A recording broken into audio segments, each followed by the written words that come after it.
What's up, everyone? Welcome to my channel. I am DJ, aka Token Black Guy. If you guys are here for the first time, hit that like button, subscribe button. So, so the other night, I was on Robert Storm's channel. We were doing Storms Live, 7 p.m. Sunday nights, Eastern Standard Time. Check us out. And we're talking about X-Men 97. And I made a very bold statement. This is the best Disney Plus show that they have made. Saying that I thought X-Men 97 was probably the best thing Disney Plus has put out to date. And all the guys, they were like, nah, you're crazy. Well, seems they are trying to turn to my side. They're like, but I'm going to be honest with you. I think he's 100% right on this one. I think this is the best show Disney Plus has ever put together. And like I said, that's a hill I would die on because I believe this show is straight fire. Episode 3 came out and I watched it. I've watched it twice so far. And each episode has gotten better and better and better. I haven't been this excited about a Disney Plus show in a long time, let alone even a Marvel thing in a long time. So it's very refreshing. But a lot of guys are starting to turn around and come to my side and, seeing my brilliance that I am, that I was correct, most likely. So like I said, we're only 3 episodes in, but if they keep on this trend, this might be my favorite, and I will die on that hill, plant my flag, and be up there by myself and think this is the best Disney Plus show that they have made, even over WandaVision, Falcon and Winter Soldier, Mandalorian, even Andor, which is one of my favorite shows. I think this show by far is the best show that Disney Plus has put out so far. Like I said, I don't see anything wrong with this show. The dialogue is good. The animation is superb. They're sticking to the lore and the comic books as best as they can and giving us something different and new on top of that. I mean, they're just hitting beat after beat. If I were to sit here and find like, oh, they did this, that, I would literally be under a microscope nitpicking right at this point, because there really isn't nothing that I can flat out say that is just bad about the show. Everything is good. Like, I love the format. I love the pacing. I love the fact that we're back to the old 90s, me as a kid, Saturday morning, watching a 30-minute episode, 22 with commercials probably, where we have a villain of the week. We have 2 of the heroes or storylines that we follow within that 30 minutes. We basically conclude that whole scenario in that episode, and we're left with a good cliffhanger or something to get us excited for the next week. I mean, the format is damn near perfect. I mean, you can't get much better than this. But this 3rd episode was good. We picked up exactly where we left off last week, where we had 2 Jeans. We come to find out that Jean that's been there with us the whole time is actually a clone sent by the one and only Sinister. And a whole thing happens where Sinister has taken Jean, made a clone so they can have a kid, and he wants to use their kid as, for his doings. The writing was good. I thought the way that they animated Jean turning into the Goblin Queen, that scene, it was just, it felt like I was watching anime at 1 second. I said on the show the other night that it gave me Sailor Moon vibes when I saw her transformation. The animation was good.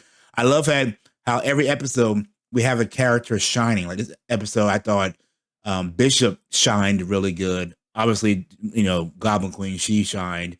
But yeah, I thought the episode was good. I like how we got, introduced and how they wrapped it up down. At the cliffhanger is Storm meeting, God, I can't think of his name right now. Why is my name going? Forge. Which when I saw it, I was like, Forge, that's Forge. And I know they have a romantic relationship, so I wonder if they're gonna go on that. So I'm thinking next episode we might follow more on Storm and her quest to getting her powers back. So it'll be interesting. Like I said, I'm enjoying the show. I can't really find any fault with it. I agree with the critic and their audience score on Rotten Tomatoes. It's super high right now.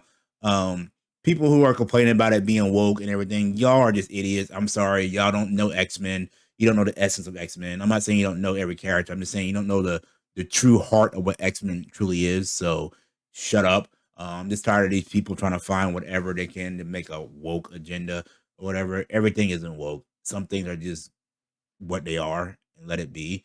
Um, I will say some key points of the episode I really enjoyed. I enjoyed the scene of the animation with Green Goblin transforming.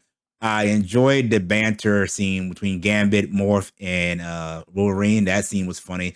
And on that note, they're doing my boy Rogue is doing my man dirty, man. Doing my this is blatantly in his face. My man Remy getting his heart broken, man. I feel for him. That's my boy.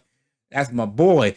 But yeah, and then Wolverine's comment about his hush puppies going up in his chest. But even Morph had a little moment in this episode where, because his whole deal with Sinister in the past, he had a real serious moment, and we got to see the old Morph face. So I mean, I appreciate that kind of dialogue and kind of seriousness on sometimes and everything. So, and the whole thing with Jean and Jean going at it, and her comment about, oh, you gave birth to the child. That's something I can never relate to or take from you. So it's going to be interesting how we move forward and everything. Even the fight between him and Magneto, her and Magneto, was really good. And also, I brought this up in Gaskar's the Hangout Wednesday nights at 8 p.m. Channel that we talked about how they're getting rid of the sexiness of these characters. I thought the Green Goblin did the sexy character very good. There's the one scene when she's on the throne and she does like the True Lies leg uncrossed thing. I was like, that's pretty sexy, and they did just right, just enough to where it's not overboard. We're going to get people overboard, but you see it. So I appreciate that kind of stuff, keeping the characters, very feminine but still strong at the same time. So, but yeah, I'm enjoying the show. I can't wait for next week, episode 4. This show I like the fact that it's making me go back, like Gaskar said in the night, go back, read about characters, read about storylines, get me excited about X-Men. This is what you want to build the excitement for when we see X-Men in the MCU. This is a good precursor, appetizer to get us excited for X-Men to come to MCU. Hopefully they handle it right. Like I said, I can't find anything fault with this show. Episode 3 was straight fire. Another 10 out of 10 for me. They're knocking out the park. They got a hat trick already, 3 for 3. But yeah, let me know your thoughts down below, what you thought of this episode. I can't find nothing wrong with it. Honestly, I really can't. If you have a nitpick, let me know in the comments. We'll talk about it. But till then, guys, can't wait for next week, episode 4. Let me know what you thought. Until then, guys, y'all have a good one. I'll see you when I see you. Peace.